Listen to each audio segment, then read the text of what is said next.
Hi, I'm Gareth Kane and welcome to the Net Zero Business Podcast. Today I'm delighted to be joined by Dr. Adam Reid, MBE, Chief Sustainability and External Affairs Officer at Suez UK, and he's also a former president of the Chartered Institute of Waste Management. So welcome to the podcast, Adam.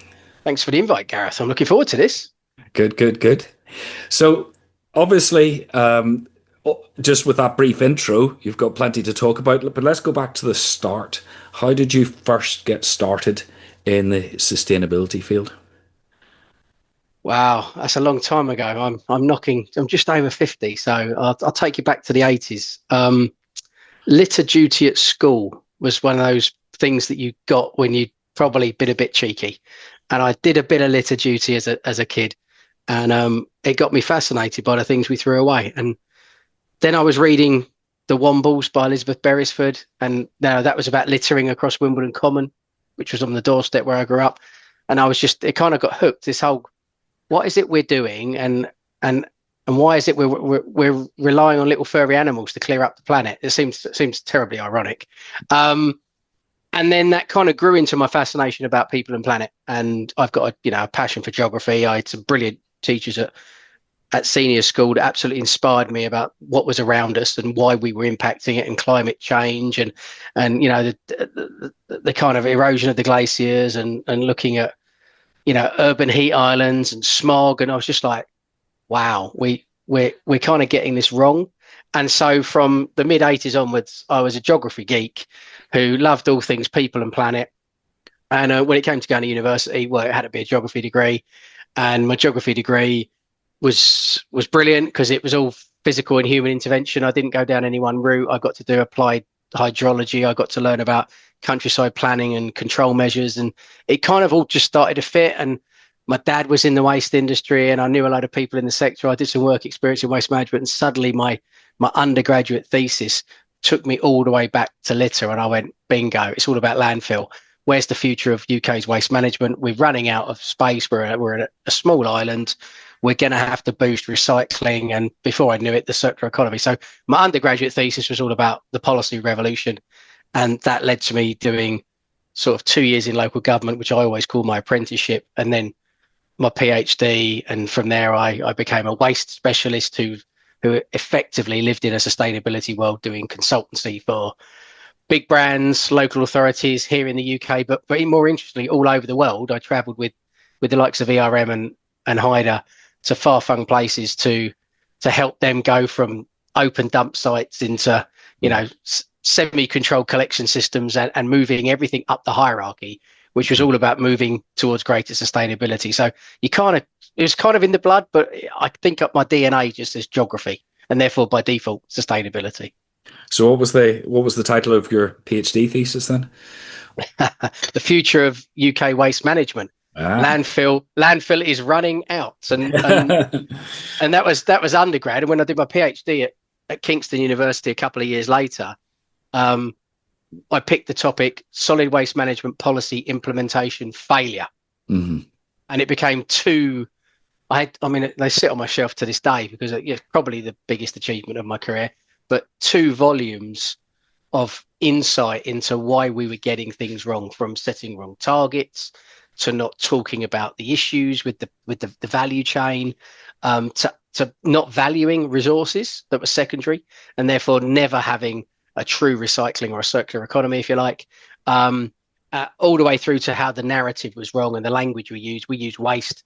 Well, of course, people are going to switch off. We need to be sexier, more interesting, more today. So I think that PhD stands the test of time somewhat. I still get people telling me they've read one of the articles that I published, 20 odd years ago, and I'm like, yeah, it wasn't a bad 4 years of research. So what? I suppose we could have a podcast just sort of reinstating your Viva, but what would you say was a policy failure when you wrote the PhD, and what's been fixed in the meantime? What's still outstanding? So I think there's a couple of key things. I think the policy landscape wasn't bad during the late 90s, early noughties. I think we recognised that mandatory recycling targets would drive change, and they did. Recycling rates went from like I think the year I started in the sector in 1995, recycling rates were well under 20%. By the time my PhD had been finished by in 2001, they were up at 41%. So you could see that the mandatory legislative kind of context enabled innovation and change. But since then, recycling rates have gone up 4% in 20 years. So we took our foot off the gas. We didn't enforce. We didn't drive the next target. It all became voluntary. So I think, you can learn a lesson about mandated and voluntary targets and enforcement or not.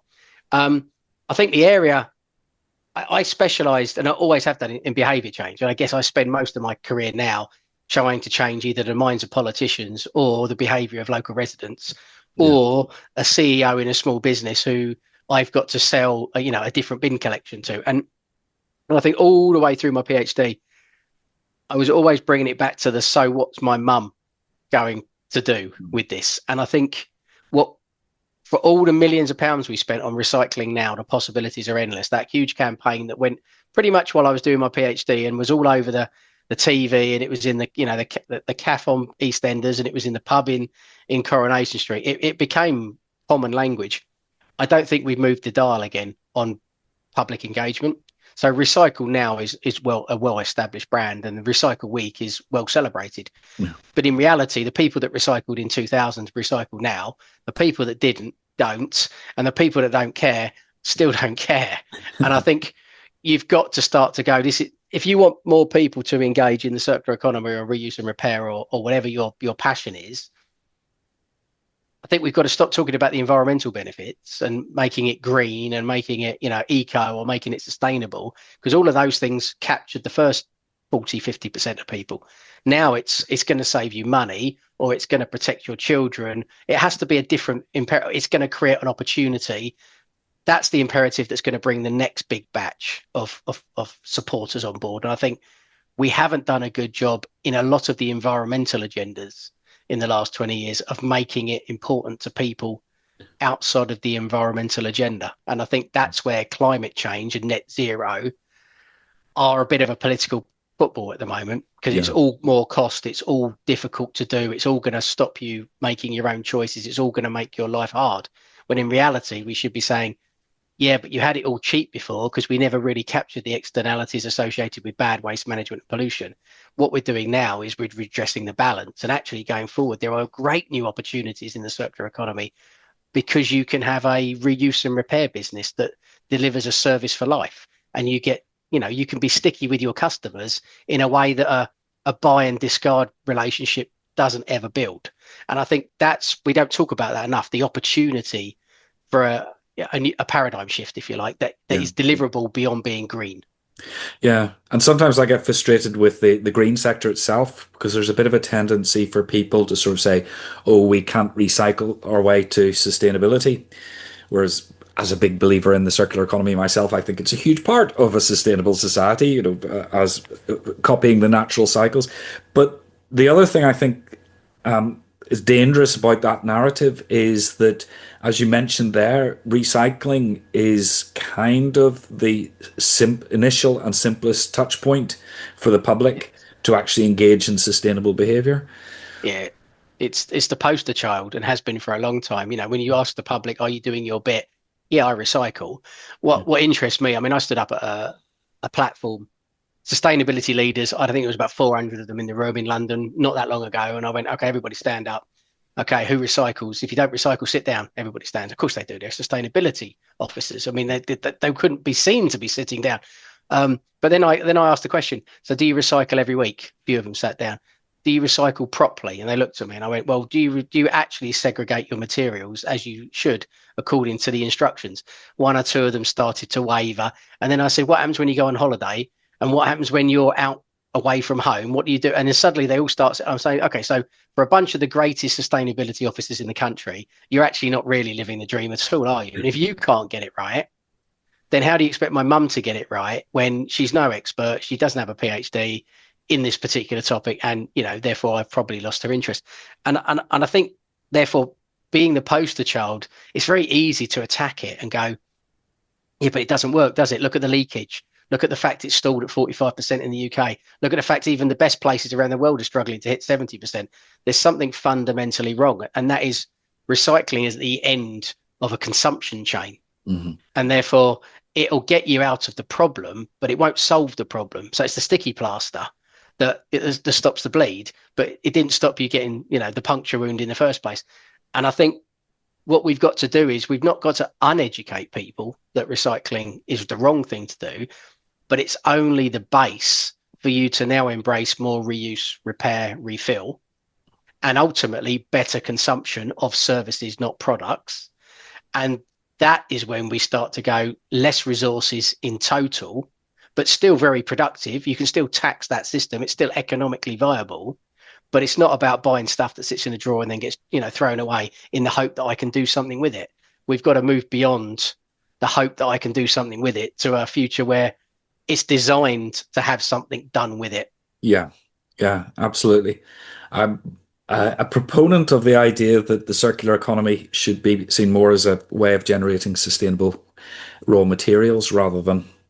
I sometimes fear by sort of conflating it with waste management, we're not redesigning that whole value chain as you suggest. I would agree entirely, actually, because I think people say to me, why do you talk about the circular economy, Adam? Because you're in waste management. And I go, I was in waste management 30 years ago. I'm in resource management, and resource management is part of a circular economy. Mm-hmm. But I don't define the circular economy. It's not my job to create the circular economy. Economies live way beyond any one sector. And the UK needs to embrace more circularity in its economic modelling and its economic provision. That's how we, maintain our advantage going forward in the global commodity race, because we don't become reliant on the Ukraine or Russia or China or, somewhere in Southern Africa that's got some rare earths that I didn't know I needed. We've got to be more circular in the thought process, and it definitely shouldn't be defined by a waste and resource manager. I'm purely part of their value chain. Yeah. Well, we went down an interesting rabbit hole there and I could talk all day about that. But coming back to your career, what's the scope of your role at Suez now? Well, I guess I was lucky. I spent 15 years consulting after I'd done my time in academia and ran a research group and all the rest of it. And I guess consulting let me dabble in lots of sectors and look at lots of problems and then walk away at the end, done a good report, presented to the board, whatever. And I think when I got the phone call from the then chief executive, David Palmer Jones, to say, look, we're changing the way we want to engage with government. We want somebody that can reach them in a way that perhaps we haven't in the past, and I was visible. I like to think of myself as a science communicator. I take difficult stuff and make it kind of fit for purpose. My mum being a good benchmark to most politicians. And so I joined just as Suez wanted to be proactive. A new policy landscape was coming out in 2017, 2018. My job was to help support government in assessing the options and working out the value chains. And so as an external affairs director at the time, I spent a lot of time inside policy think tanks and with green groups and with government officials going, what's the art of the possible? What evidence have we got? How do we build our data into your models to make sure that, we come out with policy that's productive, positive, futuristic, but deliverable, because that's how we get investors to then play. And I guess I found working for Suez gave me access that I never had as a consultant, because the brand, we did invest, we did employ, and we had lots of sites, and therefore we were important. And I think that opportunity to bring the real world perspective of investors and infrastructure and delivery to policy making was a perfect match at that time. So now the remit's broadened somewhat. You know how these things work, don't they? Adam, you're doing a reasonable job. So this sustainability stuff is creeping up on us. People are asking us about social value. Our customers want to know, how do we deliver it? We're getting a lot of requests to report on carbon. We need carbon tools. So I went back to my consultancy roots, and I took the best of the best from Suez's kind of, thought process around these new topics, and we created a sustainability team that sits under me. And so when I'm talking to government, I've now got this capability to talk about financial reporting around, carbon markets, carbon trading, but also the financial value of things like social value, which actually many of my municipal customers are wedded to in a way that perhaps we didn't really realize how big that opportunity would be, because that will drive things like reuse and repair, because they want to see community benefit. They want to see materials redistribution in their geography. Yeah. That's just as important as can you hit a recycling target or reduce your net, your carbon footprint. And so we bolted these onto me, and I've been developing two really super individuals as they, begin to really push the agenda with our customers and our value chain. And then more recently, when we restructured and went back into the Suez global group a couple of years ago, I inherited our communications team when the director left. And so now I've got this portfolio, which is, we do thought leadership. We're looking at the future of sustainability in its broadest sense. And then it's about how do I get the business, our customers and politicians to understand that so that we can put the right, policies and procedures in place. I quite like the mix, but I spend just as much time now talking to the media as I do to politicians. And actually, I spend just as much time talking to our frontline staff, who are always saying, and just yesterday I was doing an induction, and I was the representative from the UK board. So they get to ask the UK board on day one some difficult questions. And all the questions are, so what's the future, Adam? Where are we going? What's our role? And we want to know more about it. And I thought, that's what I want to hear. Staff that are engaged in the transition, want to be part of it, aren't wedded to a technology or an outdated management system. So it's kind of exciting, but it's a broad portfolio, and I get to talk for a living, which isn't too bad. Yeah. Just to pick up on one thing you mentioned about social value and local reprocessing, et cetera, et cetera. Is there a tension there? You mentioned rare earth metals for phones and whatnot. So the phones I tend to buy come from China. But does that not mean that the materials should be exported back to China to create that circular economy? And is there a tension between that sort of local industry view? Yeah, I think it's a really important conversation piece, because circular economies are never circular; they're always elliptical. Those loops might change: local, regional, sub-regional, and global. I think just like any other commodity that we play a role in, your markets will change as the demands of those markets change. So, for example, if China want all those rare earths back and are willing to put a system in place that we work with in order to do it, I don't think we have any problem with feeding the global system, because of course we buy from the global system. If, on the other hand, they don't have a demand, and what we can do is put together infrastructure in the UK where we do some of the disassembly, we do some of the first phase recycling, and then maybe you sell very specific commodities back into a global manufacturing system. I think I'm quite comfortable with recognizing that not everything has to be done in the UK, because our manufacturing base is long gone. And if we're serious about really trying to put all of these manufacturing systems back into the UK, we're probably going down the wrong path, because what we can do is we can do some of the pre-work, some of the early stages, and then feed other markets that are, for whatever reason, cheaper, more efficient, more effective, better aligned, or already existing. And therefore, us creating our own wouldn't work. But on the other hand, there are certain commodities where localizing and recognizing our island status, particularly given Brexit, would probably be a sensible thing. And I would suggest heavily that we need to think about energy and heat use and production. We need to think more about the materials that we do manufacture in this country. So think about things like paper and cardboard. The more we can ensure that those materials flow seamlessly, the better, because we can grow some UK manufacturing, we can grow the pre-manufacturing stages, and therefore you can build most of the steps of a circular system, because that material tends not to leave the UK shores. When you're buying from far, you've got to recognise that there may be intermediary steps, and it might not be in our interest to build all of the solution onshore. But doesn't mean we're not talking about where those opportunities might be with partners in that value chain. And I think that's one of the most interesting possibly developments of the last 5 years, is that you're seeing big manufacturing, big energy intensive companies, big waste and resource management operators having conversations about, well, what's the next market trend, what material is going to be the biggest in demand? How can we keep some of those materials in the UK because we want to process them? The chemical space is a good one, for example. If you think about the Northeast, there's still a big chemical, industry up there. But the chemistry is changing as the materials are changing. Our job is to help them have the raw feedstock they need. And if Yeah. we can take that from a plastics post-process, post-consumer world, then actually that makes us an interesting loop, a loop that perhaps wouldn't be the one you design on day one, but it's a loop that works. And Yeah. I guess we're being more fleet of foot now, trying to understand where you can create local loops. And a good one would be food waste. The last thing you want to do is produce food at home, put it in your bin, it waits a week, we collect it, we take it somewhere, it's another week, and then you put it on a ship and then you send it to China. Yeah. That's never going to make any sense. But local processing and then putting it onto allotments or urban agriculture or traditional agriculture. Now, I can see why that makes a lot of sense to most people, because that's stuff that you've produced locally, you're using it locally, and your system can go around ad infinitum.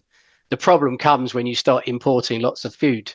It's then the demand for the compost or the digestate might not be UK farms, it might be overseas. And again, you're not going to move that material that far because it doesn't have the value. So a lot of it comes down to where's the value and where's the cost.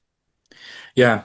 And the other thing that was just while you were talking there about working with manufacturers is, whether I'm looking down at my smartphone here, whether you're talking about a smartphone or a Pringles tube, you're somewhat at the mercy of the product designer, aren't you? Yeah, I'd like to say that they're my next best friend, but I think at the moment they're probably my biggest challenge. But we have spent quite a bit of time with brand designers, packaging designers, and just the design world more generally. So, and why would we do that as a resource management company? Because novelty and change at the front end is an absolute headache when you get to processing, because suddenly you're seeing 5% of your feedstock has changed to this thing that we were never designed to cope with, whether that be a biodegradable bin liner or it's a waxy carton that suddenly flattens and therefore it's not 3D, it's 2D, therefore it looks like paper. These are things that you only really see when you watch a waste management plant in operation, and you realize that quality recycling is actually far more complicated than we ever thought, because stuff is happening upstream. So we had with Unilever a couple of years ago, 3 years ago, I think, we put in place a joint graduate program. Mm-hmm.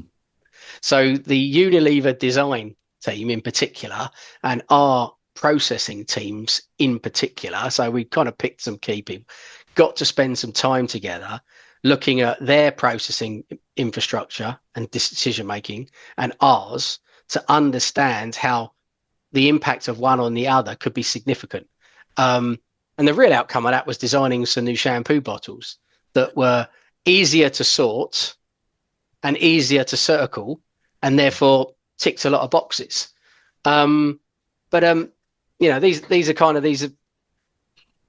Unfortunately, these are small examples in a sea of change. Yeah. And although over the last 5 years I've sat down with all of the biggest brands you could possibly name in packaging, they've all wanted us in to go, what happens to my coffee cup?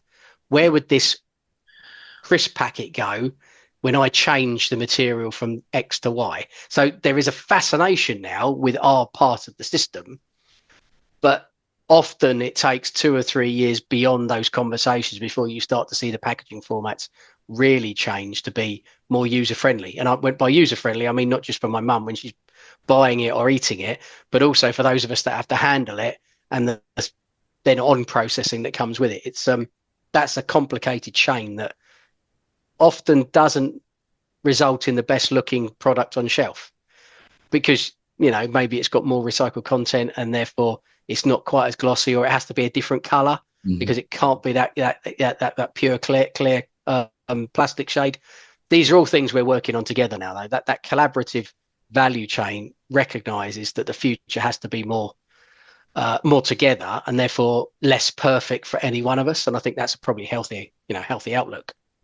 And then you get novel products that nobody had thought of 10 years ago. And I hope I don't bring you out in hives by mentioning disposable vapes, because I know they're a particular bugbear of the I, of the waste industry. But they not only from the fire risk, but the fact that we're taking lithium and chucking it away, and other electronic components, and they it just strikes me that your job is to constantly keep ahead of what the consumer world's going to throw at you. I, I'd love to be able to claim that we were ahead of the consumer world, but no, if anybody in waste and resource management tells you that they're ahead of consumers, they wouldn't be in waste and resource management. I'll be in marketing because I'll be making a mint. The reality is we are tracking it and we understand composition very well and we quickly adapt. And we adapt by going upstream and talking to manufacturers and saying, well, did you realize, have you seen this? Was this the intended consequence of your change in material or shape or bottle or whatever it might be? But then we work on a downstream. We talk to the end markets and say, look, we're starting to see a lot more of this material. How are we going to make sure that the material we provide you with is still fit for purpose? So what level of mix can we get away with, or is it a pricing point change or whatever? So I'd like to think we're very adaptable and very flexible, and we're constantly checking the data. But just to come back to your point on vapes, because you're absolutely right. I mean, from an insurance point of view, single biggest risk facing the waste and resource sector at the moment. Almost impossible to get anything insured because of vapes and or other battery products, but it tends to be vapes. And I think what's interesting is if you went back 10 years ago, one of the biggest issues facing the UK would have been litter, and particularly what's the biggest litter? Cigarette butts. So everybody says that's a problem. Well, they've kind of disappeared overnight. But the problem has become 10 times worse because it's now explosive and it's costing millions. I mean, literally, we've got sites that are on fire twice a day, every day. I've got vehicles going up every week, and I'm talking hundreds of thousands of pounds worth of damage as a minimum. Yeah.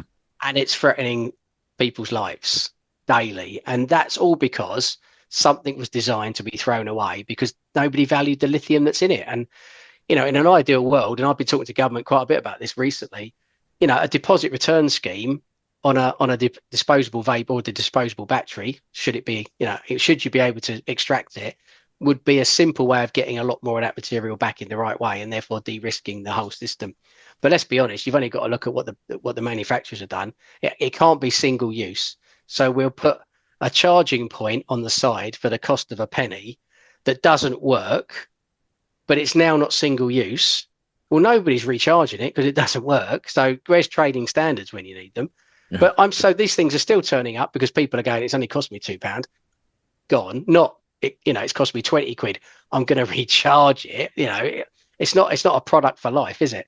And I think until we get that pricing point right, the externalities associated with both vapes and the batteries are far higher than the cost of the vape or the battery. And that's where you go back to the point about my PhD, that the problem that we've never solved has been the externalities of the production and consumption system we live in, because you would never have built half the things we do if you were worried about the carbon footprint or the impact on biodiversity. But we import cheap products from all over the world, and it's only now that we realize just how big an impact that is having, and how much it should have cost to buy a t-shirt from Primark or wherever if we were really factoring in child labor or factoring in emissions to rivers in India, or where the list of these issues goes on and on and on, and any brand has to check its own supply chain. But in reality, as a consumer growing up in the noughties, these things were it was buy them cheap, use them quick, and move on. And I don't think we've quite broken that kind of relationship yet. Yeah. I was just thinking maybe in the US where it's more litigious, would there be scope for companies to say sue the vape companies by saying we've lost so many vehicles and so much damage to our materials recycling facilities. This is because you're putting a dangerous product into the waste stream. I think that's a really interesting like that. It's a really interesting point. I mean, we're not a big operator in the US, so it's hard to I guess the lobby around tobacco historically and now this space are very strong. I'm not sure that's a fight you want to have unless you've got some very clear legislation where the breach of health and safety is incurred. Because I think the challenge would be, well, it's not us, is it? It's the public that are disposing of it incorrectly. And we'd argue, yeah, but under extended producer responsibility, and certainly in the UK, what we're positioning for is batteries and vapes and other difficult to treat items with high risk factor should not only have some kind of warning associated with them, but also a very clear instruction that the battery has to go to X. Now, in the future, that might be a curbside collection, separate box. It could be take it to the local tip recycling centre, or it could be it goes back to store where they've got a collection, because that's a much safer approach to capturing those. But there is a cost incurred in all that, and at the moment, I'm not sure they're picking up the real cost. But that's what EPR's there to do, is to kind of redress that balance. Yeah. Yeah, maybe one to watch if anything happens elsewhere in the world. So, what's Suez's vision looking forward? Obviously this shift from being treating waste as a problem to be dealt with to moving to a circular economy. Do you have a corporate targets on this, or a corporate vision, what you'd like to achieve? Yeah, I won't quote you too much corporate, because it always sounds a bit corporate, doesn't it? Rather than let's just get on with it. But in reality, living in a world without waste is a good start, because what that suggests is that everything's a resource. It's just in the wrong place or at the wrong time or in the wrong hands. And so our vision is enabling the circular systems to work. And we recognize there's lots of them happening at different scales and at different speeds, from the very disposable stuff that should be at least repairable or returnable, to the refillables that operate on a weekly, monthly, 6 monthly basis, through to the long lease kind of solutions with the maintenance programs built in. So we're advocating that resource efficiency and resource scarcity and by default, therefore, critical minerals and materials, they all kind of come together. If you're going to have an economy that's viable and sustainable, that economy has to recognize the costs of the materials that come into it. It has to recognize the value of the products, the value of the raw elements that are within that system, and enable that system to function far more efficiently in a way that keeps them alive for good, for longer, and is less reliant on them mining from obscure places where the geopolitics of my degree start to come to the fore again, when we're fighting over the land. But it's not the land you're fighting over, it's the mineral deposits below the land, of course. So I think where is Suez? Well, we want to support our customers as they transition to net zero in the UK, is a good line. And we can do that by helping them manage their resources better, by segregating better, by helping them start to change their consumption patterns, by showing them the art of the possible, and linking many of our customers together so they can have sensible conversations amongst themselves. We don't need to be hand holding everybody if we can promote the right conversation. But ultimately, we want to drive more recycling, but recycling is never the answer. It's just part of the transition.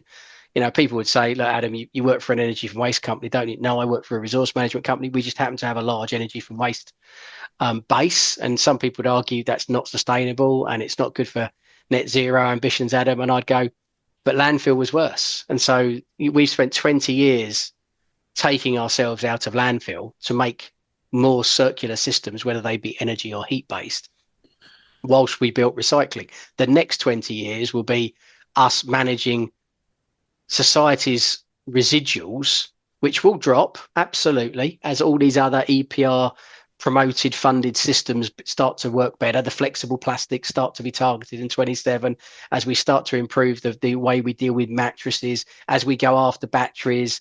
The list is endless of the things that the system is going to be better focused on.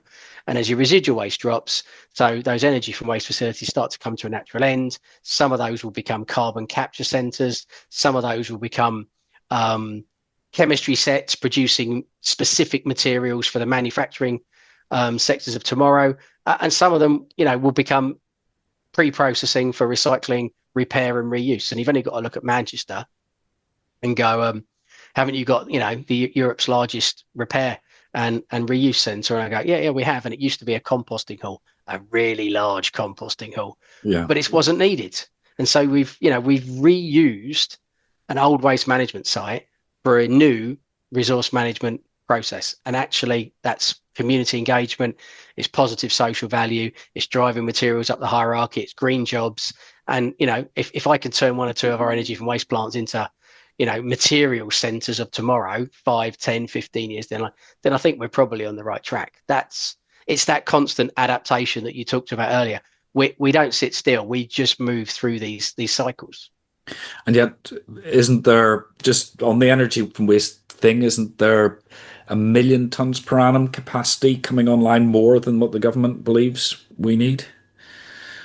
Yes, there are figures of that ilk, and the challenge that we always go back to government with is not all of that tonnage would actually all be built, because people have come to market with projects, they've got sites, they've even got permits, and then a plant 20 miles away goes into construction. And then immediately you're having to rethink, have I got the economic model right? Am I going to get the feedstocks I need? So some of that plant won't be built. And in the 5 years that some of these plants come online, there'll be one or two other old plants that go, we reached the end of our contract. This site is no longer a viable technology. The cost to rebuild this or to upgrade it would be much higher than going with something else somewhere else. So what you're finding is you'll find a churn of old disappearing with less efficient solutions, and new sites coming on that are more appropriate in terms of heat offtake, carbon capture. But in reality, you won't see a lot of new build probably from the next year or two onwards, because we are where we think we need to be for the next 20 years. And as a sector, we're nothing but economically driven, are we? We're not going to build stuff that we can't fill. And I think the recognition around what I'm going to call business waste, because most of the energy from waste plants in the UK have been built with an underpinning of municipal contracts, because then you can guarantee the kind of feedstocks you need to make them bankable. Some of the plants have been built, looking at I&C and hoping they can attract that tonnage. Once you're only reliant on I&C because that municipal is dwindling and you've got it, set into contracts, that will be the limiting factor. And once businesses start to do more of this, let's be honest, businesses haven't really been on a reuse agenda. I've not seen a huge upturn in recycling over the last 5 years. There's so much scope for them to get better quickly, economically driven, that'll be the limiting factor on any new build. And then you'll just see those plants starting to, over time, you might close one line, you might close, the older of the sites as they come to the end of their natural life. That's just like we've done with landfill. You don't tend to close these things too early, but you make sure that you're not trying to extend them for no reason, and that will become the natural transition. And I would suggest, if we were talking in about 2040, the sector should be relatively net zero carbon. We should be recycling up at 70%, and therefore residual will be at 30%, and the bulk of that will be in half of the capacity of the energy from waste plants that we've got currently, and a tiny fraction going to landfill because of its hazardous nature. So, I'm very confident of that transition. It's just another 20 years away. But, I've been here 35, and in that time, recycling rates have gone from 5 to 45, and energy recovery went from 10 to 50 odd. So you can see how much transition could happen in one generation of technology. We've got out of landfill. That was the big ask. That was the big thing in Europe in the late 90s, was landfill was absolutely the worst thing possible. So we've all successfully delivered that. Now net zero and anti-plastics and circular economy principles are suggesting it's time to move beyond the current technologies. None of us are going to disagree with that. And do you have a particular pet project, something you're particularly proud of? You mentioned the Manchester Hall, so maybe you've already gone over that, but is there a particular thing that you like to talk about? I always talk about Manchester. I mean, partly because you've got to give them a shout out. I mean, they're doing a fantastic job up there, and anybody that wants to do upholstery or learns, sewing skills, or gets a spray can out and does creative art. I mean, you can do an apprenticeship in just about anything. And I didn't think any of these were waste management, because they're not. And that's the exciting thing, is when you take graduates or apprentices or A-level students around a site like that, I'm enjoying myself, because they can suddenly go, oh, wow, where's the seagulls? No, there's no seagulls here. This is not a landfill site from the mid 80s, which is what everybody thinks. So I think I love the vision it can help create. But I mean, the one topic I talk most about these days, and it's the one topic in the sector I didn't talk about in my PhD. So there you go, green skills, because back then I don't think I'd even worked out that there was an issue with the workforce of tomorrow. But if you ask me about waste management, this was the passion that when I was the president of CIWM, we really got stuck into this. I ended up sitting on the government green jobs delivery group, and I've been talking about it ever since. And as a sector, we got, I don't know, 140,000 staff that work in resource and waste management, the primary space. That's got to be 350,000 over the next 20 years. That means I've got to attract 3 times as many people through the door that have ever knocked on our door looking for a job in resource and waste management. And how do I do that? Well, I sell them refill. I sell them sustainability. I sell them upcycling. I sell them, chemistry. I sell them, behaviour change, because actually the people that we need in this sector are broad church, but they need to be passionate, and they need to recognise that they are reinventing the economy for the good. Whereas at the moment, you go to a school, you go to a college, you go to university, the careers advisor is still telling you that banking's great. Is it really? Be a vet, be a dentist, jobs for life. Well, maybe, but I don't think you're going to save the planet. Look at us. If you're going to be in renewables or you're going to be in circular economy, resource management, you could actually say that I'm a real world superhero and I'm making a difference. And I think that if you put me in front of enough school children, I think I could solve the problem. But there's only one of me. A professional womble, perhaps, for the school children. Your MBE, was that for services to waste management, I assume? It was the Chartered Institute of Waste Management had nominated me. It was for I've been a volunteer. So I've been a trustee. I was president. I've sat on lots of technical committees over the years. So it was kind of for the passion for transforming the sector from one that was low landfill, low recycling to one that's now much more innovative and progressive. And I guess, I haven't stopped talking about those transformation issues for a very long time. It was an absolute pleasure to I went to Windsor Castle. I met the Princess Royal, Princess Anne, who not only laughed when she asked me where my office was, and I said, unfortunately, it's in Maidenhead. She just laughed because, of course, Windsor and Maidenhead have that kind of relationship. And she asked me about my favourite womble, and that's when I knew that my PhD was a good choice, because if I'm talking wombles with the Royals, I can't be doing too much bad. Which probably takes me on to the last question I was going to ask you, which is, if somebody was starting in your department, and I suppose this goes on from the green jobs, what would be the key advice you would give them? Oh, I get asked this one a lot, particularly when I go into universities and do those kind of careersy days. I do a bit of Dragon's Den, and I set them the exam question. My sites are on fire every day because of vapes. So you've got 4 hours, design me a future where the vape is no longer a problem. And some of them redesign vapes and some of them redesign my systems. I think it's fascinating to watch different disciplines answer the same exam question. So how do I answer? Well, I'm like, I like yes people. And what I mean by that is, could you do this? Yes. How would you like to come and say yes? Would you like? Yes. And then you work out how. And I think too many people today would go, I've not done that before. I'm all right, thanks. And I'm like, as an ex-consultant, I was a yes guy. Yes, I want to have a go. Yes, I want to get involved. Yes, I'll learn on the job. Yes, I'll do some extra hours to find the solution.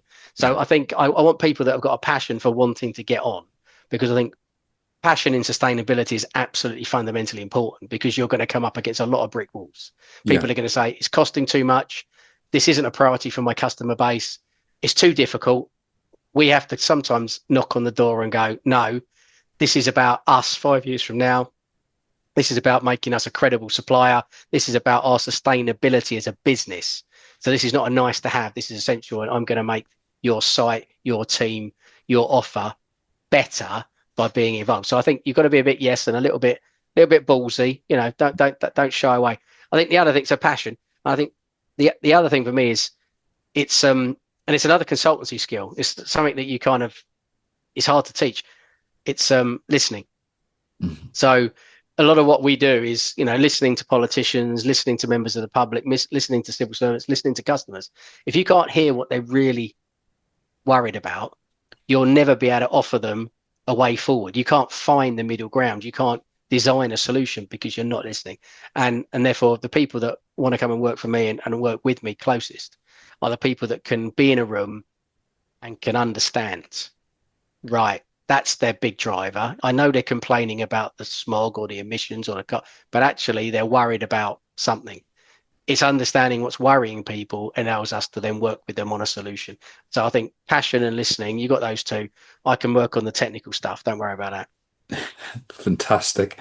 Well, that's a brilliant way of, I think, summing up what we've been discussing today. So that just leaves me to thank you, Adam, for joining the podcast. My pleasure. Absolutely loved it. Brilliant. Thank you.